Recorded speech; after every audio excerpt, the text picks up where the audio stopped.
शिव राम भावनाय जीवन सफल बनाओ।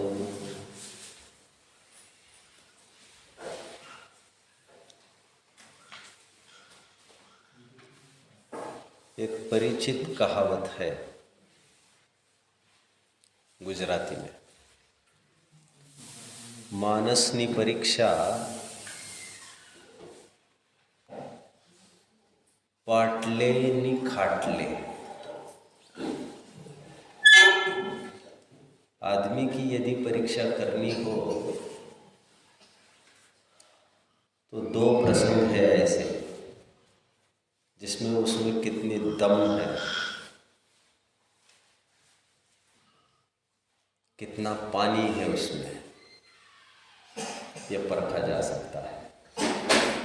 पहला प्रसंग, उसे पाटले पे देखा जाए। पाटले पे means when he is eating, how he eats। भोजन करने की उसकी पद्धति क्या है। अभी तो पाटले रहे भी नहीं है, अभी तो पैर लटका के ही भोजन करते हैं।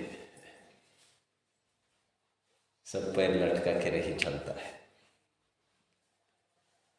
भोजन करने में मौन पालता है नहीं पालता है, कितनी अधीरता रखता है। भोजन के बीच में फ़ोन पर भी बात कर लेता है, दुनियादारी की बात करता है, टीवी भी देखता है, गाने भी सुनता है, आदि आदि।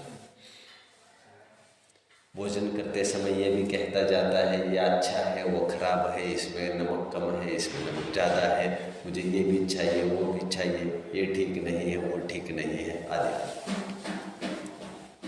असंतोषी प्राणी की परीक्षा इस प्रकार हो सकती है। संतोषी प्राणी जब पाटले पे बैठता है और एक एक कौर खाते समय करे ज्ञानमय ही नित भोजन, वैसे ही कायोत्सर्ग पूर्वक किया गया भोजन, इस सोच विचार पूर्वक किया गया भोजन, भोजन करना मेरा अपराध है, मेरी कमजोरी है। कबीरा क्षुधा को करी करत भजन में भंग, या को टुकरो डार के करो भजन निशंक। बहुत परेशान कर रहा है ये कुत्ता, बहुत कीव कीव कर रहा है, तो इसको टुकड़ा डालो जिससे हम अपना काम शांति से कर सकें। ले तप बढ़ावन हेतु नहीं पोषते तजे कसम को। खाना एक मजबूरी है, that is not a basic need as people से।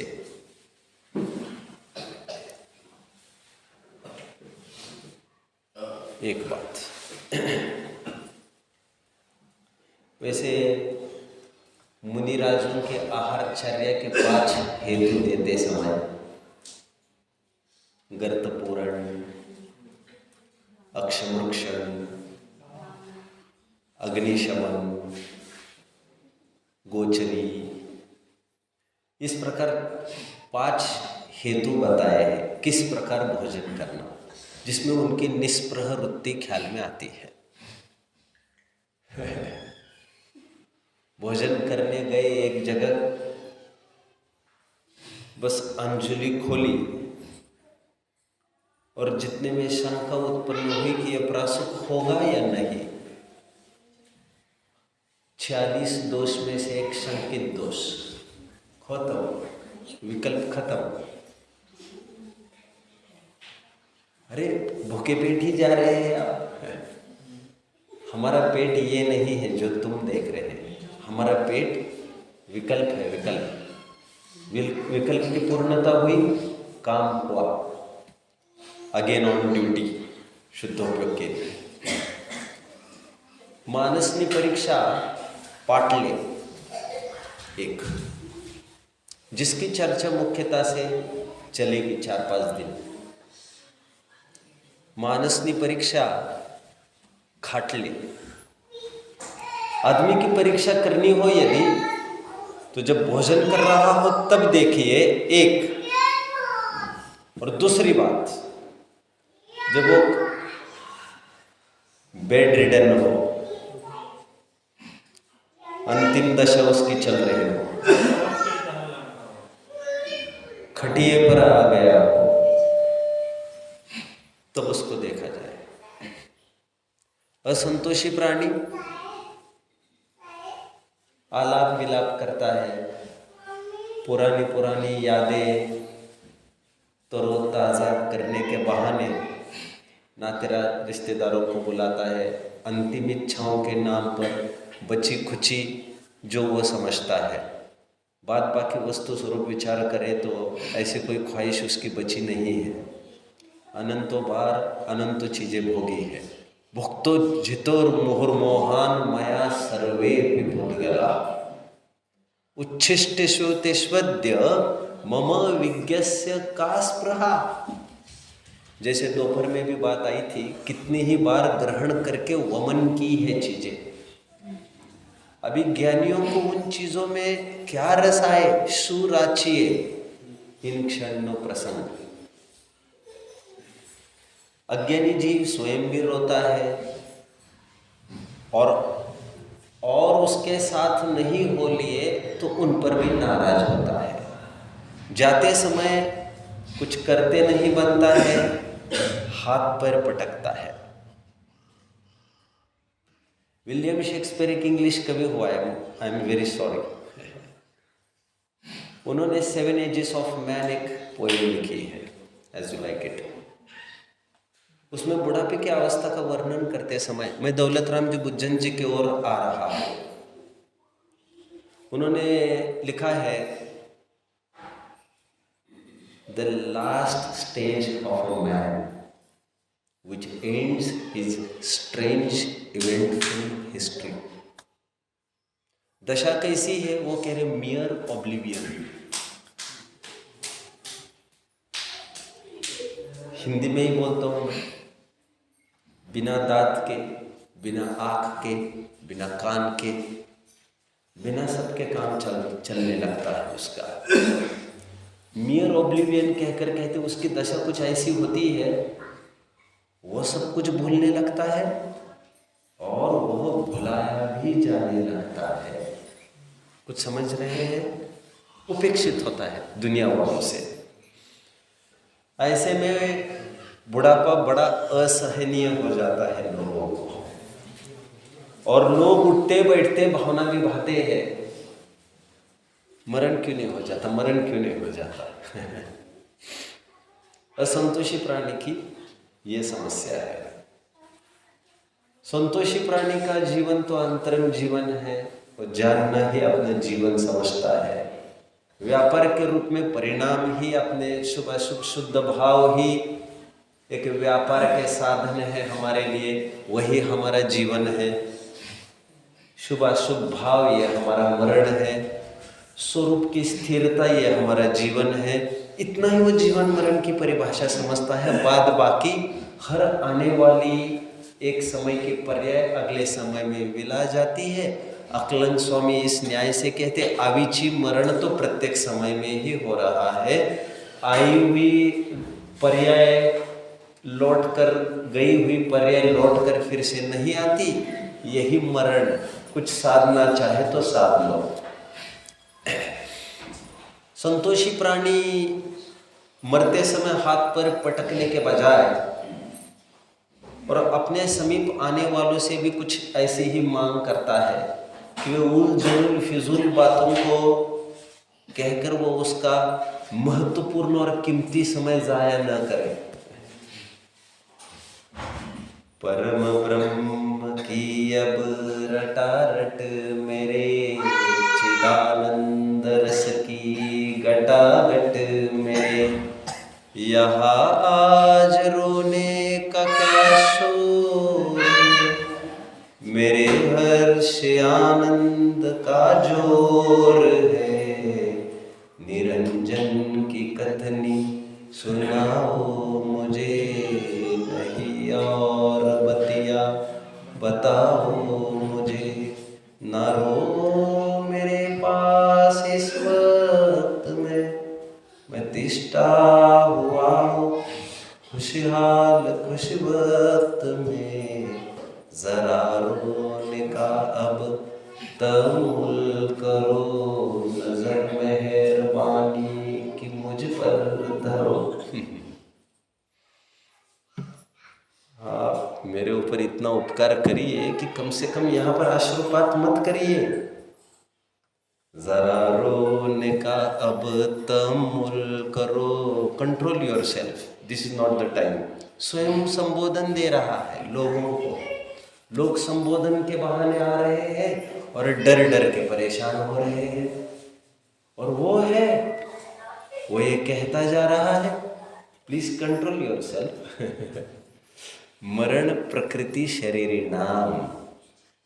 जैसे जन्म एक प्रोसेस है, वैसे मरण एक प्रोसेस है। गीता का भी प्रारंभ यही से हुआ है। जिस प्रकार एक वस्त्र उतारो, नया वस्त्र अंगीकार करो, उसी प्रकार एक शरीर को छोड़कर नया शरीर, ऐसे अनगिनत अनगिनत अनगिनत, एंडलेस उतारता रहा है, चढ़ाता रहा है।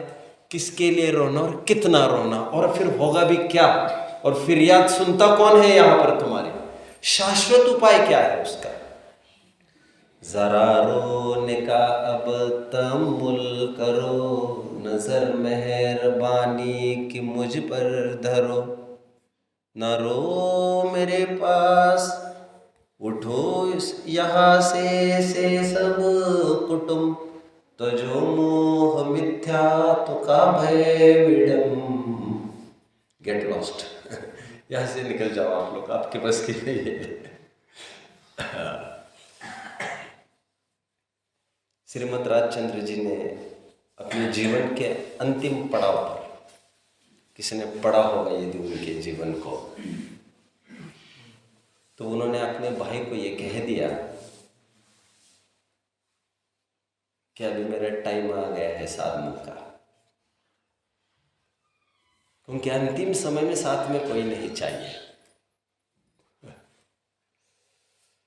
बच्चे साल भर पढ़ाई करते हैं कि नहीं? आतुर बच्चे जिनको जुनून है, वे साल चालू होने की भी राह नहीं देखते। वे अभी छुट्टी लगी है, but they while their friends slept well toiling upwards in the night, बच्चे खेलते कूदते रहते उसके बराबरी के, और वो सब कुछ त्याग समर्पण करके आंखें गाड़े रहता है। उसका प्लेटफॉर्म और उसका पिच, उसका क्रीड़ांगन, उसका प्लेग्राउंड पुस्तकें ही हुआ करती है। उसकी साधना वही है, उसका जीवन ही वही है, उसका सब कुछ वही है, उसका खाना पीना लक्ष्य गोल सब कुछ वही है। बड़े बड़े वैज्ञानिकों का जीवन आप देख लेंगे, आइंस्टाइन देखो, कोई भी देखो, लगे हैं अपने अपने कामों में। उनको थाली लाकर परोसी गई, खा लूंगा। 3-4 घंटे बाद देखा, चलो खा लेता हूँ अभी। अरे भोजन तो मैंने कर लिया, मुझे याद भी नहीं। वो भोजन उसने नहीं किया तो कुत्ता चाट कर चला गया था। महीनों महीने दाढ़ी बढ़ रही है उनकी। अब हर वैज्ञानिक की फोटो देखना, सबकी दाढ़ी बड़ी दिखेगी आपको। किसी ने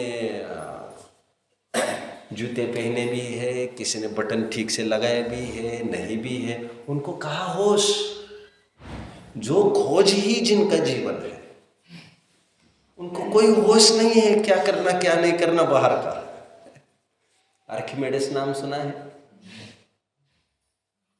एक वैज्ञानिक है आर्किमिडीज, आपके बच्चे नाती पोती सब जानते होंगे इस आदमी को। आर्किमिडीज नाम का एक व्यक्ति था, वैज्ञानिक था। एक दिन विदेशी था, इसलिए ज़्यादा समझ नहीं है उसको। बाथिंग टब में नहा रहा है, टब में नहाते ना वे लोग। नहाते नहाते एकदम उठा, दौड़ता हुआ कोर्ट में राजा के सामने जाकर खड़ा हुआ। अभी कहने की जरूरत नहीं है, नंगा आया है ये। और कोर्ट के सभी लोग उसकी तरफ देख भी नहीं पा रहे, कह रहे क्या आदमी है, क्या आदमी है, ऐसा आ गया, ऐसा आ गया। और आर्किमेडिस ये कहने में लगे हैं, इतने मूर्ख हो आप लोग, ऐसी दृष्टि है आप लोगों की, आप ये नहीं देख रहे आज कितनी बड़ी खोज की है मैंने, इसके लिए मैं दौड़ता आया हूँ यहाँ पर ये खुश खबर देने के लिए। आज के बाद दुनिया मेरी विद्या का लाभ लेकर करोड़ों अरबों रुपए बचाने वाली है मिनटों में। उसको आपको खबर नहीं और आप ये कहते हो कपड़े पहने हैं, कपड़े नहीं पहने हैं। किसको होश है इसकी कपड़े पहनने न पहनने की? ये बेहतर तो हमारे दिगंबर मुनिराज ही जानते हैं क्यों आक्षेप विक्षेप किया जा रहा है इनके ऊपर। उनको कुछ भी होश नहीं है दिगंबर मुनियों को। अभी ऐसा है वो ऐसा है, ठीक है जो भी है। बनारसी श्रीमद राजचंद्र जी ने अंतिम घड़ी में कहा तुम जाओ, मेरी साधना का समय है, अभी मुझे अकेला छोड़ दो। अंतिम मैसेज एक कहा था जो अभी कहना बहुत ज़रूरी नहीं है। फिर 3 घंटे में उन्होंने अपनी देह छोड़ दी थी। मैं तो आपको ये कह रहा था कि अंत समय में एकांत बहुत ज़रूरी होता है। इसलिए नीतिकारों ने एक लाइन भी कही है बार बार, मरनो भलो विदेश को जहाँ न अपनो कोई हो, ऐसी जगह मरना जहाँ पर हमारा कोई भी परिचित न हो। ध्यान रखें, तुम ऐसी जगह मरना चाहते हो जहाँ पर सब लोग तुम्हें पहचानते हैं, तुम ये समझते हो कि कोई मेरे काम आएगा। वे काम नहीं आएंगे, तेरे मनोरथ नाकाम करने वाले हैं ये सभी, और तू ही फंसने वाला है उनमें। किसी ने भगवती आराधना तसल्ली से यदि पढ़ा होगा, उसमें परसंगचर्या नाम का परगणचर्या नाम का एक अधिकार है स्वतंत्र। मुनिराज जब अपना अंत समय जानते हैं, बचे कुछ अंतिम समय वे चाहते हैं कुछ अजनबियों के बीच में गुजारे जाए, जहाँ पर कोई आदर सम्मान का भी आदान प्रदान नहीं हो, नो औपचारिकता, नो फॉर्मेलिटीज, नथिंग।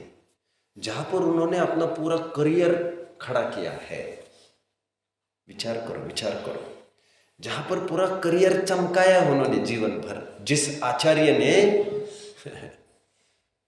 अपने इशारों पर पूरे संघ को हिलाया है, और एक एक मुनि कांपता है उसके सामने आने को, इतना जिसका दबदबा है संघ में, और योगदान रहा है समाज को भी और संघ पर भी। 700 मुनि उसके कायल है, रात दिन सिर आंखों पर रखते हैं जिस आचार्य को। वे आचार्य भी जब अंतिम समय आया जानते हैं, वे और किसी को आचार्य पद देकर मान सम्मान से निवृत्ति लेकर, अब हम एडमिनिस्ट्रेशन नहीं देख सकेंगे, किसी को गाइड नहीं कर सकेंगे। अभी फिलहाल सबसे ज़्यादा ज़रूरत हमारी किसी को होगी तो हम ही हैं। बच्चे कुछ टाइम में ये सब हम करते रहे, संघ संचालन करते रहे, लेकिन अभी वो घड़ी आई है कि हम हमारी तरफ पूरे फोकस्ड रहे। सचिन तेंदुलकर एक क्रिकेटर था, जानते आप, है, होगा, अभी भी होगा वो तो। जब बहुत टाइम वो अच्छा क्रिकेटर है कहते हैं, बैट्समैन अच्छा है कहते हैं, लेकिन काफ़ी टाइम बीच में उसका करियर ख़त्म होने लग गया। 0-0-0 बोल्ड, पिच पर आया बोल्ड। इंटरव्यू में वो रोकर उसने कहा, I want to get rid of captaincy, मैं कैप्टन नहीं रहना चाहता, मैं एक साथ 2 काम नहीं कर सकता। संघ का संचालन भी मैं करूँ और मेरा गेम भी मैं खेलूँ, मुझे भार होता है। कैप्टन किसी और को बना दो तो मैं मेरा गेम खेल सकूँ। ये भार आचार्य का जो भार संघ के संचालन, अनुशासन, प्रशासन का, या भी मेरे से नहीं सहन होता। लेकिन आप आचार्य की पोस्ट पर हो, आपको इतना मान सम्मान मिलता है, हर एक जन आकर आपको पहले सल्यूट करता है, अच्छे जन आपको सल्यूट करते हैं। नहीं चाहिए मुझे सब सल्यूट वल्यूट, ये सब समय नहीं रहा। वे निवृत्ति लेते हैं आचार्य पद से, पद की। किसी और को ये पद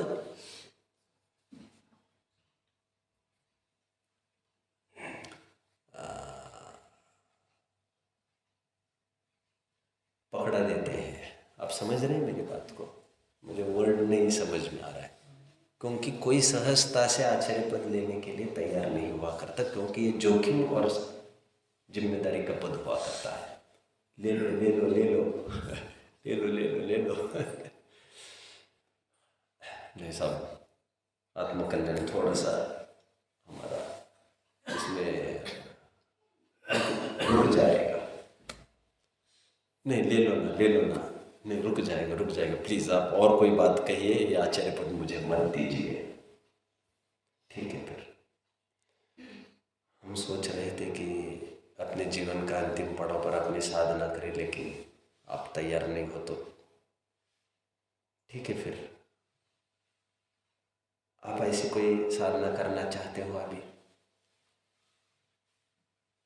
नहीं सब इतना पुरुषार्थ तो नहीं अभी हम की, ठीक है हम आचार्य पद ले लेते हैं। आप समझ रहे हैं मुझे क्या कहना है? ये प्रोसेस चलता रहता है और इस विधि से आचार्य पद लेना पड़ता है, क्योंकि ये वास्तव होता है उनके जीवन मरण का। जीवन मरण में देह के संयोग वियोग की बात नहीं कर रहा हूँ, ये मेरे परीक्षा की घड़ी। अब तुम समझते क्यों नहीं हो? मेरा स्थितिकरण क्यों नहीं करते हो तुम? मुझे बहुत जरूरत है इस समय में एकांत रहने की। मेरे अंतिम बेला है और कुछ मत करो, मेरे से पद ले लो। ठीक है साहब, अब मैं बच नहीं सकता। अभी एक ही उपाय है तुम्हें बचने के लिए, उससे पहले तुम बाजी मार लो तो फिर बात अलग है, नहीं तो तुम आचार्य पद संभाल लो। पर गणचर्या में फिर यहाँ तक आया है कि आचार्य पद दूसरों को सौंप कर। मैं एक लाइन को समझा रहा हूँ, मरनो भलो विदेश को जहाँ न अपनों कोई हो। मैं परीक्षा की घड़ियों की बात कर रहा था, अंत समय में एकांत चाहिए, एकांत। फिर आचार्य पद उनको देकर स्वयं उस संग में रहते हैं कुछ टाइम के लिए। उस संग में रहकर जो कल तक सभी इनको सल्यूट करते थे, इनके सामने इनको साथ लेकर दूसरों को सल्यूट कर, जो आचार्य पद किया है अभी उनको सल्यूट करते रहते हैं। सब मान सम्मान घमंड आदि करना मुझको स्वाहा। ये बहुत बड़ी चुनौतियां हैं।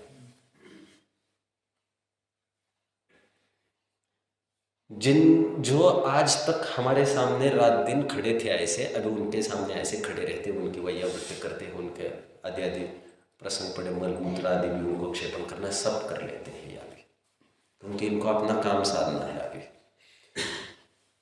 फिर संग में कुछ विपरीतता भी हो रही हो, अब वो उससे असहज नहीं होते, क्योंकि अभी उनके माथे भार नहीं है, उन्होंने रेजिग्नेशन दे दिया है उस पद का। अभी कुछ भी हो उनके ऊपर जिम्मेदारी संग की तो नहीं है। बहुत अच्छा प्रसंग आया, मैं आपके साथ बीच में ही साझा करता हूं। केवली श्रुत संग धर्म देवा वर्णवादो दर्शन मोहस्य, 6वें अध्याय का एक बहुत प्यारा सूत्र है। प्यारा सूत्र क्या है? इसमें दर्शन मोह के आश्रय के कारण बताए जा रहे हैं। भगवान का कोई वर्णवाद करे, यदि गुरु का कोई वर्णवाद करे, देव केवली श्रुत संग देव धर्म, इन 5 का वर्णवाद करने वाले को बख्शा नहीं जाएगा। सप्तव्यसनादिक से भी बड़ा पाप जानकर पहले जिसको छुड़ाया जाता है वो उसको दबोच लेगा, मिथ्या तो उसका पक्का। वहां पर प्रश्न उठा, ठीक है भगवान का वर्णवाद तो समझ में आता है, जिनवानी का वर्णवाद भी समझ में आता है, चतुर्निकाय के देवों का वर्णवाद भी समझ में आता है, संघ का वर्णवाद का तात्पर्य उनका संघ नहीं समझते तो चतुर्विद संघ, श्रावक श्राविका मुनि अर्जिका अथवा अनगार ऋषि मुनि यति अथवा टीका पढ़ना चाहिए, इसकी टीका पढ़ना चाहिए। मेरा तो विषय है भी नहीं है पढ़ाने का। संघ मतलब, संघ का वर्णवाद मतलब आपने मुनि नहीं लिखा, संघ लिख दिया आपने। समझ रहे प्रश्न? क्या उत्तर दिया जानते हैं? अरे इतने सुनहरे प्रसंग ज्यादा नहीं है ग्रंथों में। प्रश्न क्या है समझ में आ रहा है ना शंकाकार का? उसका कहना है संघ का वर्णवाद से दर्शन मोह का आश्रय होता है। आपने मुनि क्यों नहीं कहा, संघ क्यों कहा? Why are you talking about group? मुनि कैन बी अलोन। तो उत्तर क्या दिया जानते हैं? हम एक मुनि को ही संघ कह रहे हैं। He is not a single person. He is an army. कैसे? वो एक नहीं है, वो स्वयं संघ है। कैसे? अनंत गुणों का समुदाय है वो संघ। तत्व सूत्र की टीका साधारण मत समझो, और वैसे ही आंख बंद हो जाएगी आपकी बिना पढ़े तो चूक जाओगे ऐसे प्रसंगों से। मेरा तो विषय भी नहीं है। वैसे ही संघ शब्द आया तो मैंने रहा नहीं गया मुझे। मैं ये कह रहा था, मुनिराज अपना आश्चर्य पद दूसरों को देकर वही रहते हैं। अभी उनको वे विकल्प जो आज तक सताते थे, वे विकल्प अभी नहीं सताते। किसको क्या प्रायश्चित देना, फिर किसको कोई प्रायश्चित गलत हुआ तो, किसी को समाधि को ओके कर दिया तो, किसी को मना कर दिया तो आफत है, सब आफत है, सब रिस्क है, सब रिस्क है। समझ रहे ना? डॉक्टर तो लिख कर लेता है, कुछ हुआ कम ज़्यादा हमारे हाथ में कुछ नहीं। वो तो एक वैसी लाइफ का रिस्क है, व्यवहारिक लाइफ का। लेकिन ये तो रत्नत्रय का खेल है पूरा। तो किसको क्या करना, किसको कितनी कब कैसी क्या दवा देना, ऋतु काल। दवा मतलब समझ में आ रहा है ना? थोड़ा टाइम लगेगा आपको केस में आने के लिए। दवा मतलब एडवाइस, किसको कितनी कैसी क्या सजा देना, कब देना, इसकी उम्र देखकर क्या करना चाहिए, कितना देना। और उसको 4 उपवास देने पर स्वयं एक उपवास भी कर लेते हैं। शेयरिंग। आचार्य वैसे ही नहीं हुए हैं। जिसकी ना फटी हो बेबाई वो क्या जाने पीर पर आई, हम भी अनुभवेंगे तुम्हारे साथ। तुमको दे दिए तो साथ में स्वयं भी ले लेते। ठीक है। आचार्य को रिस्क भरा तो पद है ही। उनके हाथ में एक रत्नत्रय नहीं है, कितने जनों के रत्नत्रय है। पूरा व्यापार ही व्यापार है। एक रत्न में भी यदि कोई ठगाया जाए, रत्न का व्यापारी, तो उलट पुलट हो सकता है पूरा खेल। एक गलत को भी घुसा नहीं सकते अंदर, क्योंकि एक गंदी मछली तालाब को गंदा करेगी। और एक अच्छे को भी नकार नहीं सकते, क्योंकि वो वंचित रह जाएगा, अपद में संतुष्ट रह जाएगा, उसके साथ खिलवाड़ होगा। अपद संतृप्ति, पुरुषार्थ सिद्धि उपाय पढ़ लेना चाहिए। तो आचार्य पद दूसरों को देकर उसी संग में रहते। अभी उनको जैसे आकुलताएं पहले होती थी पद के अनुरूप, वो आकुलताएं आज नहीं होगी, ये बहुत स्वाभाविक है, राइट? वो अपना अपना लोटा छानते हैं, फिर कालांतर में उस संघ को भी छोड़ते हैं और एक ऐसे संघ में जाते हैं जहाँ पर कोई परिचय ना तुम्हारा हमसे है ना हमारा तुमसे। इसे नाम तुमने हमारा सुना होगा बहुत, लेकिन अभी नाम का कोई काम नहीं रहा। इस बुढ़े को जिसने पूरी सेवा वहाँ दी है, यहाँ पर कोई हाजी हाजी क्यों करेगा? बोले करियर पूरा जहाँ पर लगाया था, बुढ़ापा वहाँ पर लगाते तो कुछ रिटर्न्स भी मिलते ना हमें। वैसे वहाँ पर बाप दादा यदि वही सास छोड़े तो नाती पोता तो ध्यान देंगे ही। प्रॉपर्टी जो छोड़ के जा रहे हैं यहाँ पर, तिल तिल तुम्हारे लिए हम त्याग तपश्चरण किए हैं। लेकिन नया आदमी पराया आदमी क्यों करने को बैठा इतना सारा? ऐसे नए स्थान पर जाते हैं, वैयावृत्ति वगैरह से वंचित रह सकते हैं, रह सकते हैं। लेकिन अजनबियों जैसे ही रहेंगे। हमें भी अपेक्षा न हो किसी से, हमारे भी मान का शायद कोई डिजॉल्व होने का एक प्रसंग आएगा, अवसर आएगा, और अंत समय में मोह तो नहीं सताएगा। यदि अंत समय में इसने ग्रास लिया तब तो फिर मुश्किल पड़ेगी, बहुत बहुत मुश्किल पड़ेगी।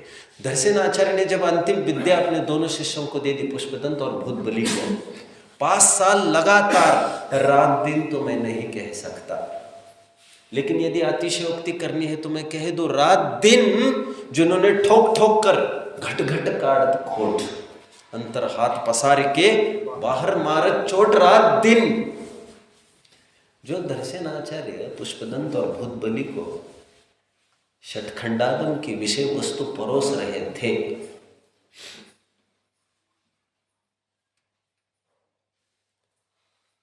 एक दिन वन फाइन मॉर्निंग उन्होंने ये ऑर्डर जारी कर दिया। कोर्ट क्या वे है वही कोर्ट है, मूव निकलो। कहा,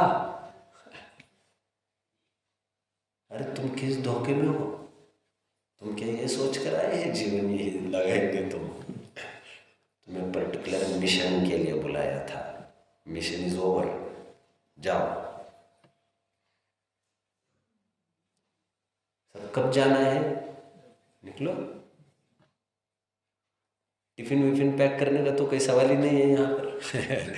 मुनिराज को क्या करना है, 1 मिनट की भी जरूरत है क्या? खड़े भी नहीं रहना, खड़े तो है ही, पीछे कमंडल भी नहीं उठाना है, वो भी हाथ में है। मिनट भी बहुत बड़ी बात है, मिनट तो मैंने कहा कायद सर के लिए। निकलो। पहले दिन ये नहीं बताया कल आपको जाना है। हम और भी प्रश्न पूछते, हमें पता होता तो अभी हमारे बहुत। निकलो निकलो, जल्दी में निकलो, it's an order.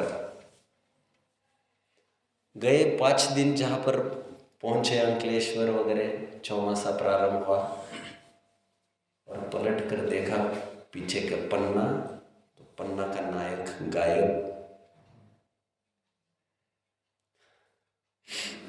धरसेन was no मोर। धरसेन आचार्य ने जाना था कि मेरा अंतिम समय चल रहा है और मैं इनको मेरी सेवा में नहीं उलझाना चाहता। सेवा में तो फिर भी ठीक है, लेकिन मोह में तो बिल्कुल नहीं उलझाना चाहता। जिस मिशन के लिए बुलाया है वो मिशन उनका जारी रहे, प्रचार प्रसार जारी करो आगे। नहीं तो वे उनका बस चलता, उनके सामने ही लिखाना चालू करते, लेकिन ऐसा नहीं हुआ।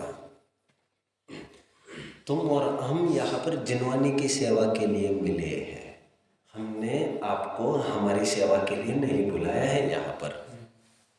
उसके लिए हम काफ़ी हैं, उसके लिए हमें किसी की ज़रूरत नहीं है। और वहाँ तक किसी के हाथ भी कहाँ पहुँचते हैं, उसके लिए तो हमें ही अपना उपाय करना पड़ेगा। मार्ग समझ में आ रहा है आपको? परगणचर्या।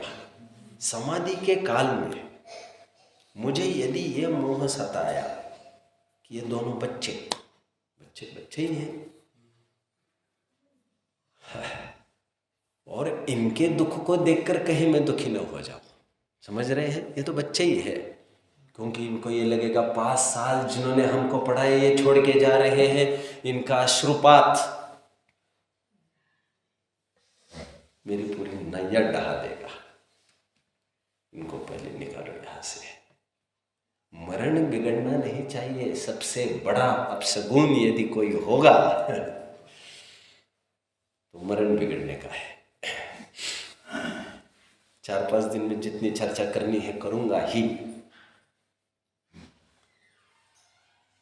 पढ़ाकू बच्चा, जैसा मैं थोड़ी देर पहले ये बात कह रहा था आपको, जो पढ़ाकू बच्चे होते हैं वे इसकी राह नहीं देखते कि 1 जून चालू होगा, 15 जून चालू होगा, 14 जून चालू होगा। हमारे स्कूल्स 14 जून को रिज्यूम होती थी, नया सेशन। 14 जून आएगा तब हम 9th की 10th की पढ़ाई चालू करेंगे, ऐसा नहीं होता उनका जो 30 मार्च 9th का लास्ट डे था, तो 1 अप्रैल उनका 10th का फर्स्ट डे नहीं था। 31 मार्च भी नहीं था। 30 मार्च की वही शाम थी जब शाम को घर पर लौट के आए थे। तैयारी और सुबह से हो चुकी थी। पापा को ये कह दिया था, पापा जी आगे की बुक्स लेके आना, 3 घंटे के बाद मेरा नया राउंड चालू होगा। And change in the work is rest, वही विश्राम होगा मेरे लिए। अभी धड़ाधड़ पढ़ने वाला पढ़ाकू आदमी, लड़का निरंतर पढ़ता जाता है, कोचिंग्स करता है, ट्यूशन्स करता है। मैं उदाहरण एक देश दे रहा हूँ, ये सब जरूरी नहीं होता। बहुत ट्यूशन्स करता है, कोचिंग करता है, स्कूलों में जाता है, इस टीचर को पूछता है, उस टीचर को पूछता है, रात दिन दोस्तों को घर पर बुलाता है, विचारों का आदान प्रदान करता है, डाइजेस्ट्स देखता है, सॉल्यूशन सेट्स देखता है, जहाँ पर जितना मिलता है वो सब रेफर करता रहता है, सब देखता रहता है। ऐसा होता है कि नहीं होता है? होता है कि नहीं होता है? होता है। कोई कसर नहीं छोड़ता। स्कूल में भी बंक नहीं करता। थोड़ा सा पॉजिटिव साइड अपन मानकर चल रहे हैं। स्कूल भी बंक नहीं करता। 102 का बुखार भी उसको हिला नहीं सकता अपने मिशन से। तो कहता है, पापा मैं तो स्कूल जाऊंगा। कहता है, तुम बुखार आए हो, मैं तो स्कूल जाऊंगा। स्कूल नहीं गया मतलब उसको लगता है गया हमारा गढ़ गया ना। परीक्षा डिक्लेयर हुई, जनवरी में ये डिक्लेरेशन हुआ कि 15 मार्च को एग्जाम प्रारंभ हो गया, आपके एनुअल एग्जाम्स। उसकी स्पीड पहले से ही ज़्यादा थी। अभी कोई गुंजाइश नहीं दिखने पर भी गुंजाइश वो बना लेता है भोजन और नींद को त्याग कर। उसको तो पूरी गुंजाइश दिख रही है, अभी गुंजाइश तुम्हें नहीं दिख रही है। जो तुम त्यागने की बात कर रहे हो खेल कूद, तो पहले ही छूट चुका, लेकिन अभी और भी कुछ छूट सकता है, पूरी गुंजाइश है अभी तो। खाना पाना भी छूट सकता है और निद्रा भी छूट सकती है। जितना बनेगा उतना। एक विचार करना ध्यान से, जिसके पीछे मैं इतना कह रहा हूँ। एक परीक्षार्थी जिसको पता चल गया है कि 15 मार्च से एग्जाम चालू होगी, 30 मार्च तक चलेगी, जैसा अपन ने अभी शेड्यूल डिस्प्ले किया था थोड़े 5-10 मिनट पहले। उसे वो कहता है, सर जो रात दिन टीचर के बिना नहीं रह सकता, पुस्तकों के बिना नहीं रह सकता, टीचरों की मान के चलो, स्कूल के बिना नहीं रहता, क्लासमेट्स के बिना नहीं रह सकता चर्चा के, वो ये मांगता है कि अंतिम महीना उसको एकांत दिया जाए। ऐसा होता है कि नहीं होता है? प्रिपरेशन लीव कहते हैं उसको। अंतिम दिन तक यदि टीचर उसको पढ़ाता रहेगा तो उसका माथा घूमने लग जाएगा और टीचर के प्रति अनादर होने लग जाएगा उसका। समझ रहे हैं? अंतिम घड़ियों में वो ये चाहता है, वे गुरुजी जो रात दिन उसको पढ़ाते थे उससे भी उसका पिंड छूट जाए, वहाँ पर वह अकेला और निरा अकेला खड़ा है। मुझे क्या कब क्या देखना है, कितना देखना है, ये मैं ही तय करूँगा। अंतिम घड़ियों में वही स्वयं अपना अपना राजा होता है। आज तक उसने लिया होगा सहारा, खूब सहारा। मुझे याद आता है मेरे परीक्षा के दिनों का भी, जब मैं पेपर देने जाता था तो मुझे एक भारी समस्या होती थी। जनरली जितने टीचर्स होते थे वे मेरे सामने आकर खड़े रहते थे। 200 बच्चे छोड़कर मेरे पास आकर खड़े रहते थे। ये कैसे पेपर लिख रहा है। अब मैं उनको ये भी तो नहीं कह सकता था, आप जाइए जी यहाँ से, मुझे पेपर लिखने दीजिए, क्योंकि वे भी तो ये कहते मैंने तेरा हाथ कब पकड़ रखा है। मुझे भारी बेचैनी होती थी। और सामने टीचर को देखकर खड़े रहने की भी आदत तो होती ही है। टीचर आए खड़े रहे, टीचर आए खड़े रहे। एग्जाम हॉल में ये फॉर्मेलिटीज नहीं, तुम खड़ा रहना तो दूर, वहां पर तो तुम्हारा उपयोग भी यदि विचलित हुआ कि कोई आदमी सामने खड़ा है, गया तू गया। कितना भी आदर सम्मान तुम्हें तुम्हारे गुरुओं के प्रति रहेगा, तुम्हारा परफॉर्मेंस, तुम्हारा सच्चा आदर गुरुओं के प्रति वो तुम्हारा पेपर दिखाएगा। अभी 10 दिन के बाद पेपर बोलेगा, तुम्हारा पेपर। समझ रहे हैं? वो तुम्हारे पास इसीलिए आकर खड़े हैं क्योंकि वे जानते हैं ये हीरा खड़ा है, हीरा। ये बैठा हुआ हीरा है, कोई साधारण नहीं है। इसकी उत्तर पत्रिका 15 दिन के बाद क्या देखेंगे हम, अभी से ही देखना चालू करिए लिख क्या रहा है। वो इम्प्रेस्ड है तुमसे और तुम डाइवर्ट हो रहे हो उनको लेकर। अभी थोड़ी देर के लिए ये बात नहीं हो सकती क्या? गुरु थे, आदरणीय थे, आज तक थे, लेकिन उसको गौण करो। अभी उनको अनादर करने की बात नहीं कर रहे हम। देव शास्त्र गुरु भी अंतिम समय में वहां पर थोड़ी रुकावट पैदा करते हैं। अंतिम समय में वहां पर देव शास्त्र गुरु मेरे सामने कोई नहीं चाहिए। मुझे कब क्या कितना क्या करना है, अभी मेरे अंदर के गुरु बताएंगे क्या जरूरी है क्या है। यहां पर भी ऐसा ही है। पंचास्तिकाय संग्रह का प्रकरण चल रहा है। मे भी 165 गाथा, 165 गाथा देख लेना चाहिए। एक हद 2 गाथा यह हुआ हो जरूर सकती है। इस बहाने आप 5-6 गाथाएं पढ़ ही लीजिए। मैं सही गाथा कहूँ तो फिर क्या क्या रहा फिर। वहां पर एक जगह ये लिखा है कि देव शास्त्र गुरु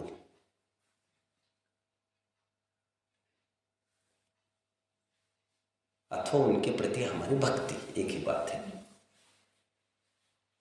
ये मोक्ष का परंपरा मार्ग है, यह सिद्ध करते हैं। समझ रहे हैं? उपाय है, यह सिद्ध करते हैं। एक गाथा, अगली गाथा पर आइए। उत्थानी का क्या लिखे मालूम? देव शास्त्र गुरु साक्षात मोक्ष मार्ग में अंतराय है, ये सिद्ध करते हैं। सांस भी नहीं लेने दी है उसको, उठने भी नहीं दिया है। जहां लट्टू हो रहा है वह उसे पिन डाउन किया है, हमें उसको अच्छे से उछलने भी नहीं दिया है। तुरंत एक गाथा के बाद ये कह रहे हैं साक्षात मोक्ष मार्ग में ये सब अंतराय है। सल्लेखना कि उस सुंदर घड़ी की हम बात करना चाह रहे हैं, होगी साइंटिफिकली भी होगी सब कुछ होगा, जहां पर टोटली एकांत मांगता है, जहां पर कोई पास में नहीं रहता। धर्मात्मा निकट हो, चर्चा धर्म सुना रहे, ये क्या बात है? ये क्या कैसे बताए तुमको? भजन भक्ति तो ठीक है, चरमान योग ठीक है। क्या कहा? चरमान योग ठीक है, ठीक है, क्या ठीक ही है। तो फिर जीवन पूरा इसमें लगा दे हम, क्या हमारे समापन की निर्यापक की टीम अभी से सेट करना चालू करे। इसी से अभी से तुम्हारे जीवन बिगड़ना चालू कर रहे हो। चरणान योग कहता है यह सब होता है। क्या कहा? चरणान योग कहता है यह सब होता है। पहले चरणान योग यहाँ तक कहता है कि मरने के पहले अपनी एक एक लकड़ी भी स्वयं शोध कर चले जाओ। चरणान योग क्या कहता है? पीछे वाले अच्छे करे नहीं करे भैया, बार बार हमने घर वालों को कहा देखो भैया ऐसा नहीं करना, देखो वैसा नहीं करना, ऐसा नहीं करना, वैसा नहीं करना। अब 48 मिनट का तो अभी से कुछ नहीं कर सकते हम, लेकिन बाकी जितना कर सकते हैं लकड़ी वगैरह इकट्ठा करना, सब इकट्ठा करके चले जाओ। वो कहीं घुनी तो नहीं है कुछ, आदि आदि टर्माइट अटैक तो नहीं हुआ, आदि आदि हम अपने विवेक से सब करके जाए। चरणानी योग तो बहुत आगे की बात करता है। फिर चरणानी योग ये भी कहता है कि धर्मात्माओं को निकट रखना चाहिए, जहाँ पर हमारे भावनाएं बड़े उनके बीच में हमें रहना चाहिए। गाफिल न होने पाओ, चर्चा धर्म सुनावे, आदि आदि आदि आदि। लेकिन तुम्हें उस पॉइंट तक जाना है जहाँ पर किसी की आवाज़ आती ही नहीं है तुम तक, जहाँ पर तुम ही तुम रहते हो। ये तो तुम्हें पता ही नहीं था, लेकिन ये तुम्हें पता होना जरूरी है। चरणानी योग के आवेश में आकर ये सब होता है। चरणानी योग सब बातें करता है। मैं ये नहीं कह रहा हूँ ये सब एकदम ऊपरी बातें हैं, लेकिन मैं ये कह रहा हूँ गहन गंभीर अब डुबकियां लगाएंगे अंदर, आप ये पाएंगे वहां तक तो कोई भी नहीं पहुंच सकता, वहां तक तो आप ही आप रहते हो। और कब कैसे क्या विचारना है ये आप ही समझते हो। तब आपका गुरु आपकी आत्मा ही हुआ करती है। आज तक तो खूब, तो फिर मैंने बहुत एक्सपीरियंस किया मेरे लाइफ में, और मैं गुरुओं को ज़्यादा आदर देता था। मैं देता था ऐसा नहीं है, तब काल ही कुछ ऐसा था। ज़्यादा भय भी रहता था, ज़्यादा आदर भी रहता था, और गुरुओं ने भी अपना गुरु पद टिकाए रखा था। तो फिर बाद में मैंने माइंड मेकअप किया, ये कब तक चलेगा, ये कब तक चलेगा। रोजाना ये आकर खड़े रहेगा, रोजाना ये आकर खड़ा रहेगा और अपनी कलम ही नहीं चल पाएगी, तो ऐसा कब तक चलेगा। फिर मैंने माइंड मेकअप किया, इनको हटाया नहीं जा सकता, इनके रहते हुए इनको इग्नोर किया जा सकता है। और ये इग्नोरेंस हमारे कार्य के लिए जरूरी है, और इससे उनका हमारे प्रति प्रेम घटेगा नहीं, बढ़ेगा।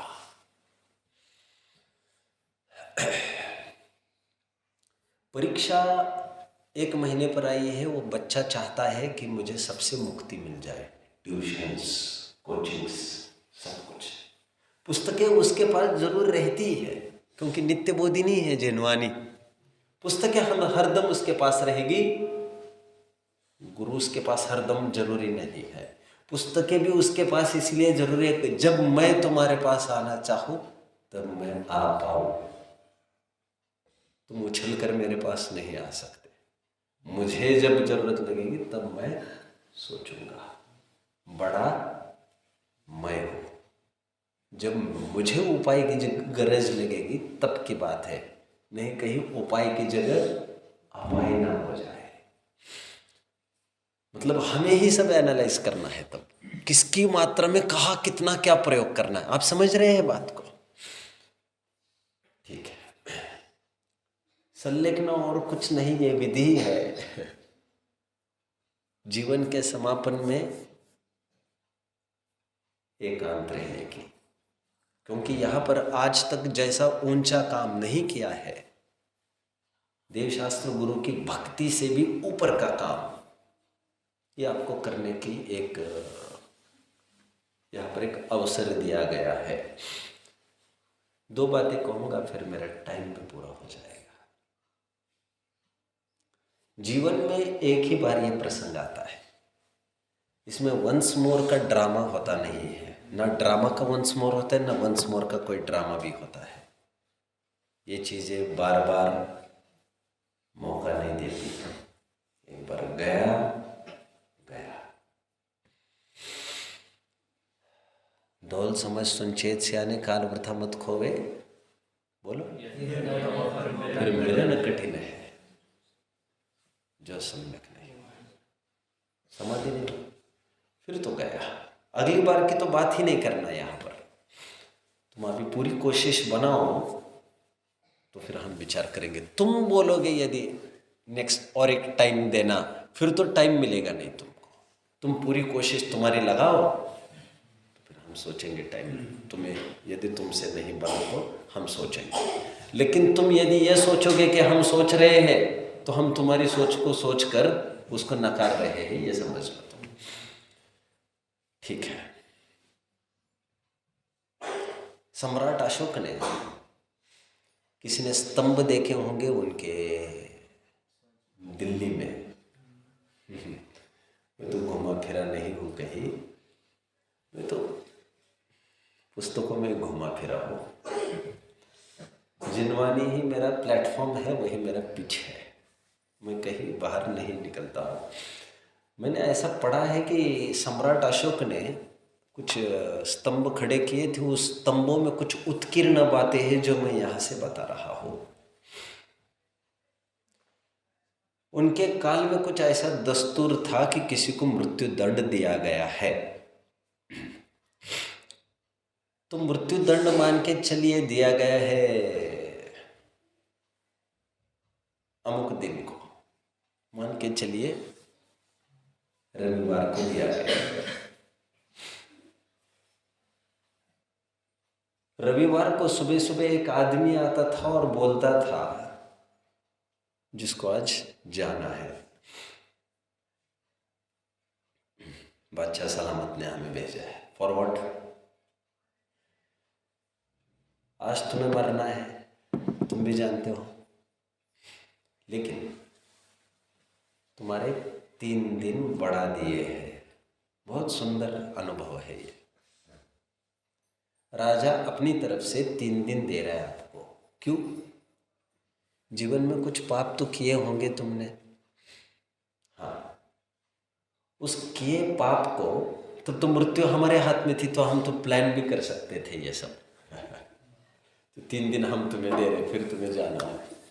सर लिखना तो ऐसा कुछ टाइम तो है ही नहीं, कुछ टाइम फैक्टर। लेकिन मैं तो ये कह रहा हूँ, मरने की विधि की ओर मैं ध्यान आकर्षित कर रहा हूँ आपको। तो 3 दिन पहले उनको कहा जाता था, प्रतिक्रमण प्रायश्चित जो भी तुम्हें करना है उसके लिए तुम्हें पूरी आज़ादी दी जाती है। धर्म मापक तुम्हें कहीं यात्रा करनी हो, हज मक्का मदीना हो, शिखर जी हो, काबा हो, आदि आदि 4 धाम हो, जिस जाति पाति का हो तुम, हमें कोई मतलब नहीं है। जो तुम्हारी वांछित धर्म जो भी तुमने सोचा है उसकी पूर्ति में what can we do for you, तुम क्या चाहते हो हम क्या करें, तुम अच्छे परिणामों से यहाँ से निकलो। ये राजा की तरफ से हुआ करता था। ये तो सहज ही प्रावधान प्रकृति की तरफ से है, और हमें कितना संकुचित होना है। सर लिखना कि वो घड़ी है जिसमें केवल आप और आप ही रहते हो। ये कहकर मैं ये कहना चाहता हूँ, अभी से आपको माइंड मेकअप करना पड़ेगा कि अकेले का काम है। प्रवचन सुनते रहेंगे, ये ज़्यादा दिन नहीं चलने वाला है, ज़्यादा दिन नहीं चल सकता ऐसा कि आप सुनते रहेंगे। ये नहीं होगा कि बहुत दिनों के बाद आप ऊपर चढ़ सकेंगे। ये भी नहीं होगा कि तुम्हारे बच्चे रोजाना तुम्हें उठाकर ला सकेंगे। ऐसा नहीं होने वाला है। कहीं ना कहीं the time is going to come जहाँ पर सब छूटना है। नहीं मैं तो पूरी कोशिश ऐसा करूँगा वैसा करूँगा, तुम कुछ भी कर ले। जहांगीर ने कुछ ऐसा एक रास्ता बनाया था, रास्ता मतलब दृष्टिपथ का, मुझे सीधा ताजमहल दिखे, ऐसा कुछ कहते हैं। अब तुम कुछ इस जुगाड़ में हो कि मुझे सीधे देवशास्त्र गुरु, मुझे यहाँ तक ऐसा बने, यहाँ तक ऐसा बने, नहीं, वे तुम तक नहीं पहुँच पाएंगे, तुम यकीन मानो। न मैं ऐसी खिड़की बनाऊंगा भगवान दिख जाएंगे। लाला दिखने के लिए देखने वाली चीज जरूरी है। आंखें आंखों की बात कर रहे हैं, और सुनने के लिए शब्दों की ही नहीं,